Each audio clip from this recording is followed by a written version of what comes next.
नमस्कार, मैं एडवोकेट मुकेश बगड़िया स्वागत करता हूं आपका आपके इस यूट्यूब चैनल पर। आज मुझे इस चैनल पर एक कमेंट देखने को मिला। कमेंट में लिखा था कि सर, देश में समान नागरिक संहिता यूनिफॉर्म सिविल कोड लेकर आई जाए।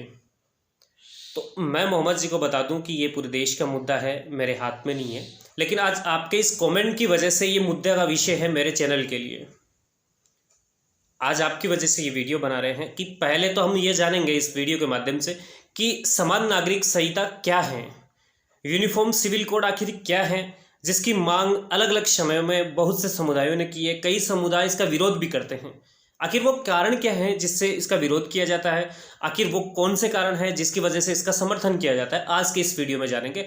साथ में यूनिफॉर्म सिविल कोड के बारे में भी जानेंगे कि यूनिफॉर्म सिविल कोड है क्या, एक्चुअली किस राज्य में अभी तक ये लागू है, कहाँ पर ये लागू है, कहाँ नहीं है।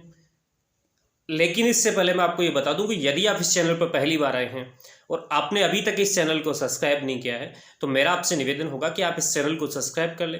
साथ ही आप बेल आइकन पे अवश्य दबा लें ताकि आपको मिलती रहे मेरे प्रत्येक वीडियो की जानकारी। अब हम बात करते हैं कि देश में अलग अलग समुदाय के लोग हैं। कोई हिंदू है, कोई मुस्लिम है, कोई सिख है, कोई जैन है, कोई ईसाई है। यानी कि कुल मिलाकर आप ये कह सकते हैं कि हमारा देश धर्मनिरपेक्ष देश है और यहाँ पर विभिन्न समुदाय के लोग निवास करते हैं। अब उनके लिए अलग अलग, जैसे हिंदू है तो हिंदुओं के लिए पर्सनल लॉ बना हुआ है, मुस्लिम है उनके लिए मुस्लिम लॉ बने हुए हैं, हिंदू मैरिज एक्ट आप देखते हैं हिंदुओं के हैं, तो हिंदू शादी करेंगे तो कैसे करेंगे, हिंदू मैरिज एक्ट के अनुसार उनका ये पर्सनल लॉ है। मुस्लिम शादी करेंगे मुस्लिम एक्ट के अनुसार करेंगे। मुस्लिमों में अगर कानून की बात करें, शरीयत वगैरह उन पर लागू होता है। तो ये उनके अलग अलग पर्सनल लॉ हैं। हिंदू लोग के अगर आप अंडर में देखें तो हिंदू हो गए, जैन हो गए, सिख हो गए, ये लोग हिंदू लोग के अंडर में आते हैं। मुस्लिमों के लिए अलग से कानून बने हुए हैं। ये सारे पर्सनल लॉ हैं, सिविल लॉज हैं। लेकिन अगर बात करी जाए आपराधिक लॉज की, तो चाहे वो हिंदू हो, मुस्लिम हो, या सिख हो, या ईसाई हो, या किसी भी अन्य धर्म से बिलोंग करता हो, वो सारे के सारे भारतीय दंड संहिता यानी आईपीसी के तहत अगर वो कोई अपराध करते हैं तो उनके तहत दंडनीय होंगे। उनके ऊपर भारतीय दंड संहिता लागू होगी। किसी भी प्रकार के धर्म की बात नहीं करती भारतीय दंड संहिता, हर एक व्यक्ति पर समान रूप से लागू होती है। किसी भी प्रकार का धर्म के भेद का इसमें नहीं किया गया कि इस व्यक्ति पे लागू होगी, इस पे नहीं होगी। होगी तो सब पे लागू होगी। लेकिन जो सिविल जो लॉज हैं, जो वो अलग अलग पर्सनल लॉज बने हुए हैं हर एक समुदाय के। तो हुआ क्या कि जैसे ये पर्सनल लॉ अलग अलग बने, अब इन पर्सनल लॉ की वजह से बहुत से लोगों को तकलीफों का सामना करना पड़ा। जैसे आप हिंदू मैरिज एक्ट के तहत विवाहित हैं और आप हिंदू हैं, तो आप कोर्ट में जाएंगे और तलाक के लिए, अगर आपको डाइवोर्स लेना है तो आप तलाक के लिए अर्जी फाइल कर देंगे। लेकिन वही मुस्लिम एक्ट के तहत जाएंगे तो ऐसी दशा में आपको 3 शब्द बोलते ही, अगर आप मुस्लिम हैं, तलाक तलाक तलाक 3 बार ऐसा बोला जाता है तो तलाक हो जाता था। तो दोनों लॉज में डिफरेंट, मतलब पूरा का पूरा अंतर है। हिंदुओं के लिए अलग कानून बना है, मुस्लिमों के लिए अलग बना हुआ है। इन्हीं जड़ मेन जो अगर बात करी जाए, समस्या की मेन बात की जाए कि समान नागरिक संहिता की मांग क्यों उठ रही है, तो उसका सबसे बड़ा कारण भी यही है कि देश में जो भी विद्यमान है उनमें अलग अलग कानून, जो पर्सनल लॉज बने हुए हैं वो अलग अलग बने हुए हैं। जबकि जो देश की आवाम है वो एक है और उन्हें भी जैसे हिंदू लॉज बने हुए हैं, हिंदुओं के लिए कई व्यवस्थाएं की गई हैं। अगर आपको डाइवोर्स चाहिए तो आप कोर्ट में जाएंगे और आपको कोर्ट के माध्यम से ही डाइवोर्स दे सकता है कोई भी व्यक्ति। 3 शब्द बोलकर डाइवोर्स नहीं दे सकता, 3 शब्द बोलकर छोड़ नहीं सकता। और अगर आपको कोई व्यक्ति जबरदस्ती छोड़ रहा है, परित्याग कर रहा है किसी महिला का, तो ऐसी दशा में उसे मेंटेनेंस भी देना होगा उस व्यक्ति को। ये हिंदू लॉज ऐसी व्यवस्था कर रहा है जो पर्सनल लॉ है हिंदुओं का। लेकिन वहीं मुस्लिम लॉ में ऐसी व्यवस्थाएं देखने को नहीं मिलती है। तो मुस्लिम समुदाय कहीं ना कहीं इससे दुखी होता है, परेशान होता है और समान नागरिक संहिता की मांग कर बैठता है। लेकिन मुस्लिमों में भी अगर देखी जाए, लागू करने की बात आती है तो समान नागरिक संहिता का विरोध होता है।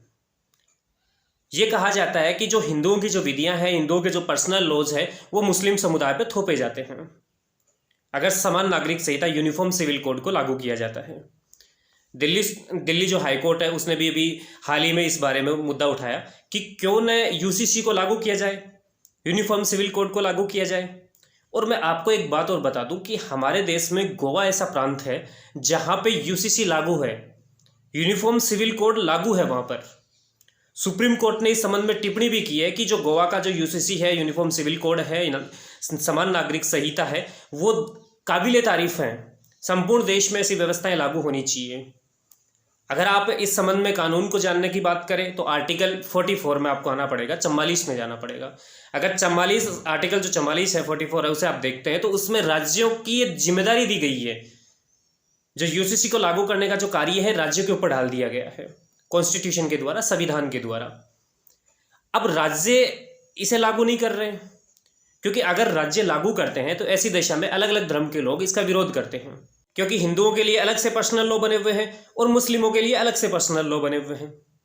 इसमें एक सायरा बानो का केस भी था, आपको देखने को मिल रहा है, तलाक के संबंध में था, ट्रिपल तलाक का मुद्दा उठा था वर्ष 2017 के अंदर। उसने भी समान नागरिक संहिता को लागू करने का पुरजोर दिया था, लेकिन आज तक लागू नहीं हो पाई है। मुद्दा ये होता है कि जब आपराधिक कार्रवाइयाँ होती है, आपराधिक गतिविधि कहीं भी अंजाम दी जाती है देश के भीतर, तो ऐसी दशा में उसके ऊपर भारतीय दंड संहिता लागू होती है, चाहे वो किसी भी धर्म का व्यक्ति क्यों न रहा हो। लेकिन फिर भी उसके उलट अगर कोई भी शादी विवाह का मामला होता है, तलाक का मामला होता है, गोद लेने का मामला होता है, दान दत्तक पुत्र लेने के मामले वगैरह जो भी होते हैं, उनमें फिर समान नागरिक संहिता के तहत समान कानून लागू क्यों नहीं होते। अगर किसी बच्चे को हिंदू व्यक्ति गोद लेना चाहता है तो हिंदू जो एडॉप्शन एक्ट है वो लागू होता है। अगर मुस्लिम व्यक्ति लेना चाहता है तो मुस्लिम लॉज जो पर्सनल लॉज है उसके भीतर आता है वो व्यक्ति, और उसके लिए अलग अलग व्यवस्था की गई है। अब चाइल्ड कस्टडी की बात कर सकते हैं, अभिरक्षा की बात करते हैं तो उसके लिए भी आपको देखने को मिला है डीवी एक्ट के प्रोविजन को छोड़कर अलग अलग कानून बने हुए हैं। तो ये जो कानून है इनके भीतर भिन्नता है। आपका पड़ोसी, आप हिंदू हैं, आपका पड़ोसी मुस्लिम है, दोनों की जो सामाजिक व्यवस्थाएं हैं वो अलग अलग हैं। अगर आपकी लड़की है, उसे तलाक चाहिए, डाइवोर्स चाहिए, तो आप कोर्ट में अर्जी फाइल करेंगे, और लेकिन वही मुस्लिम जो महिला है उसके लिए अलग कानून बना है, अलग पर्सनल लॉ बना हुआ है। तो ऐसी दिशा में कई प्रकार की तकलीफ जो आम आदमी को, जो आवाम है उसे सहन करनी पड़ती है। कई जगह आपको ये देखने को भी मिलता है जब बात आती है समान नागरिक संहिता को लागू करने की तो विरोध के शवर तेज हो जाते हैं। इसका रीज़न क्या है वो मेरे इस वीडियो में जो भी मैंने तथ्य बताए हैं उनके आधार पर आप अच्छे से समझ पाएंगे। देखिए, आज के इस वीडियो में हमने सामान्य रूप से, बेसिक रूप से ये जाना है कि समान नागरिक संहिता क्या है। अर्थात समान नागरिक संहिता ऐसा एक कानून है जो देश के प्रत्येक समुदाय पर समान रूप से लागू होता है। शादी मामलों के संबंध में देख ले आप, डाइवोर्स के संबंध में देख ले, गोद का अगर किसी बच्चे को गोद लेना चाहते हैं तो ऐसी दशा में देख ले। यानी सिविल जो लॉ, पर्सनल लॉ बने हैं अलग अलग धर्मों के, हिंदू धर्म हो, मुस्लिम धर्म हो, सिख धर्म हो, उनके जो भी पर्सनल लॉ बने हैं वो एक समान हो जाएंगे, हर एक व्यक्ति पर समान रूप से लागू होंगे। एक ऐसे कानून की मांग उठी जाती है, बार बार उठाई जाती है कि देश के प्रत्येक तबके को एक सिविल लॉ के तहत लाया जाए, एक समान नागरिक संहिता उनके ऊपर लागू की जाए। तो आज के इस वीडियो में हमने बेसिक रूप से ये जाना है, एडवांस रूप से हम जानेंगे नेक्स्ट वीडियो के अंदर। तब तक के लिए आप मेरे से जुड़े रहें, मिलेंगे किसी नेक्स्ट वीडियो में, तब तक के लिए बाय बाय, धन्यवाद।